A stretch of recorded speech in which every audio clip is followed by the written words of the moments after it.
নমস্কাৰ বন্ধুসকল, আজি একদম মৰ্ণিঙতে আপোনালোকৰ মাজলৈ উপস্থিত হ'লোহি।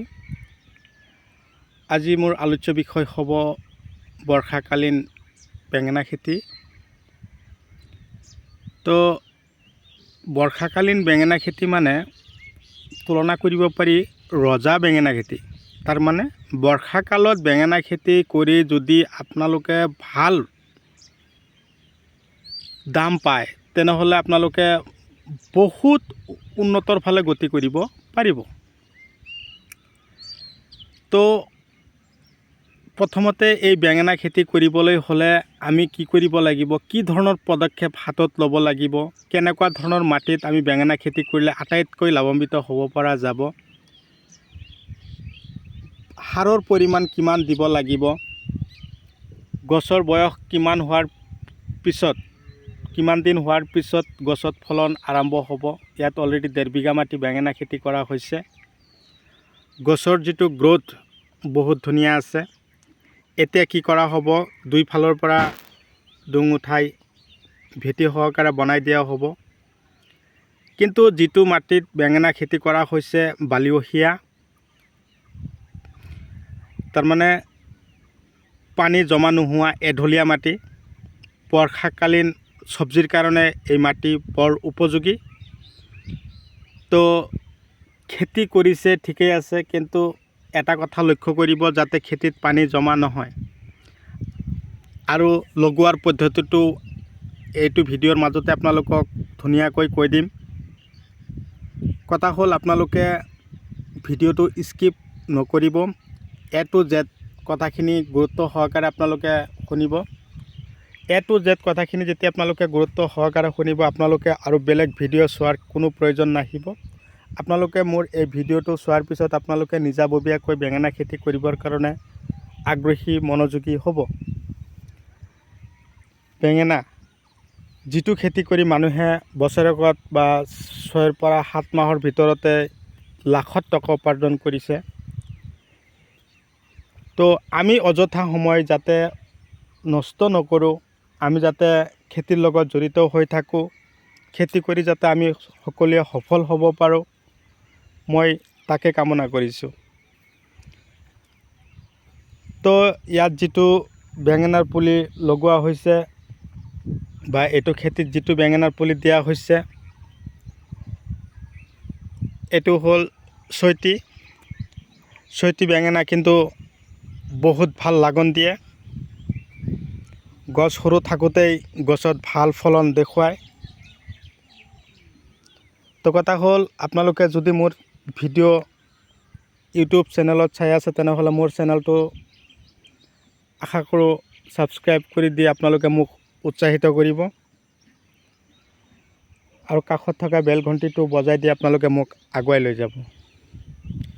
তাৰ লগতে যদি আপোনালোকে মোৰ ভিডিঅ'টো ফেচবুক পেজত চাই আছে তেনেহ'লে মোৰ পেজটো আপোনালোকে লাহেকৈ ফ'ল' কৰক, কৰি কিনে মোক আগুৱাই যোৱাত সহায় কৰক।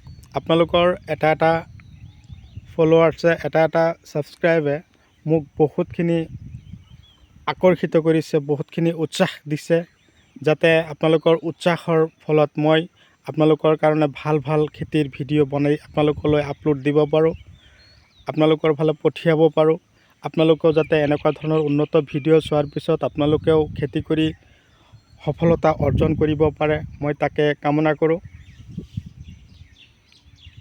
এই বেঙেনা খেতি কৰিবলৈ হ'লে আপোনালোকে প্ৰতি বিঘাত 1 পৰা 1.5 গাড়ী গোবৰ সাৰৰ প্ৰয়োজন আছে, আৰু প্ৰতি বিঘাত super phosphate 50 kilo, potash 10 kilo, urea 10 kilo, DAP 15 kilo সিঁচি, তাৰ লগতে যদি পাৰে 5 পৰা 7 কিলো চূণ সিঁচিব। সিঁচাৰ পিছত আপোনালোকে নাৰ্চাৰী আকাৰে পুলি প্ৰস্তুত কৰি তাৰপিছত আপোনালোকে লগাব। এটা পুলিৰ পৰা আৰু এটা পুলিৰ দূৰত্ব 2 হাত, শাৰীৰ পৰা শাৰীৰ দূৰত্ব 2 হাত ৰাখি আপোনালোকে লগাই শেষ কৰিলে। লক্ষ্য কৰিব এটা গছত এটা খুঁটা লগাই দিব লাগিব। তাৰ কাৰণ বৰ্ষাৰ সময় বতাহ মাৰিব, গছ উভালি পৰাৰ সম্ভাৱনা থাকে। এটা গছত যথেষ্ট পৰিমাণে লাগন দিব। সেইবাবে আপোনালোকলৈ কৈছোঁ দুইফালৰ পৰা ডুং উঠাই যদি আপোনালোকে বেঙেনা গছৰ গুৰিত অকণমান মাটি দি দিব পাৰে তেনেহ'লে গছৰ গ্ৰ'থটো আকৌ বেছি হ'ব।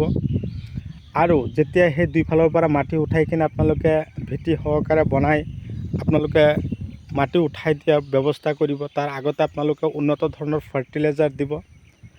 উন্নত ধৰণৰ ফাৰ্টিলাইজাৰ দিয়াৰ পিছত যেতিয়া গছৰ গুৰিত মাটি দিব তেতিয়া আপোনালোকে অৱশ্যই চাব পাৰিব যে গছে ভাল ফলন দেখুৱাই আছে বা ভাল ফলন লাগন দি আছে।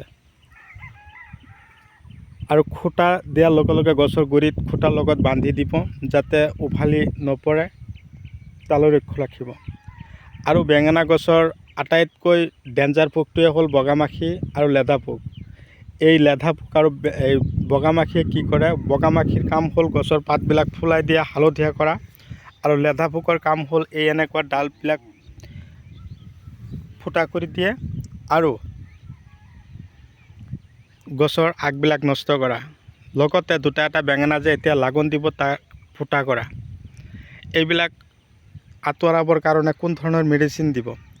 আৰু বেঙেনা গছবিলাকত সচৰাচৰ আমি দেখা পাওঁ হালধীয়া মকৰা, ৰঙা মকৰাবিলাকে নানান ধৰণৰ সমস্যাৰ সৃষ্টি কৰে। এইবিলাক খেদিবৰ কাৰণে আপোনালোকে অন্তিম স্প্ৰে কৰিব, গ্ৰেছে স্প্ৰে কৰিব। হালধীয়া আৰু কোচ খোৱা বেমাৰৰ কাৰণে ডাষ্টাৰ স্প্ৰে কৰিব। সৰু সৰু কলিবিলাক ফুটা কৰাৰ কাৰণে ডেলিগেট স্প্ৰে কৰিব। মাজে মাজে ৰেঞ্জাৰ দিব। এনেকুৱা ধৰণৰ পদক্ষেপ অৱলম্বন কৰি যদি আপোনালোকে বেঙেনা খেতি কৰিব পাৰে তেনেহ'লে আপোনালোকে প্ৰচুৰ পৰিমাণে আপোনালোকে খেতিৰ পৰা ফলনৰ আশা কৰিব পাৰিব। এতিয়া কথা হ'ল গোবৰ সাৰ যে 1.5 গাড়ী দিব দিলোঁ, আধাখিনি দিব লগাব। তাৰপিছত এনেকুৱা ধৰণৰ গছত যেতিয়া দুটা এটা ফলন দেখা পাব সেই মুহূৰ্তত আকৌ আপোনালোকে আধা গাড়ী আৰু যে 1.5 গাড়ীৰ আধাখিনি গোবৰ থাকি গ'ল সেইখিনি আকৌ সিঁচি দিব। তাৰপিছত ভেটি সহকাৰে মাটি উঠাই দিব। চাওক ইমান বৰষুণ হৈ আছে তথাপিও মাটিৰ যিটো গুণাগুণ, মাটিত কোনো ধৰণৰ পানী জমা হৈ থকা নাই, একদম উৰ্বৰ হৈ আছে।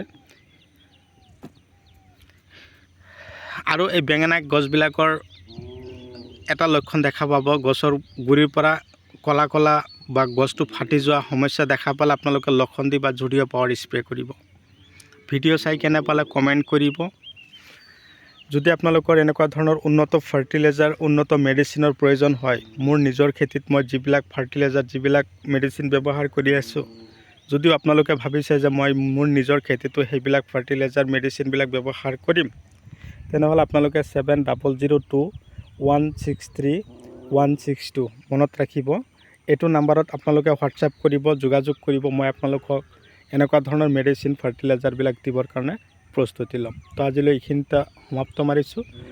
এইটো খেতিৰ ভিডিঅ' পিছলৈ আকৌ আপোনালোকলৈ আপডেট দিম যেতিয়া বেঙেনা গছত লাগন দিব। তো আজিলৈ এইখিনিতে সমাপ্ত মাৰিছোঁ। পৰৱৰ্তী ভিডিঅ'ত পুনৰে লগ পাম। ধন্যবাদ।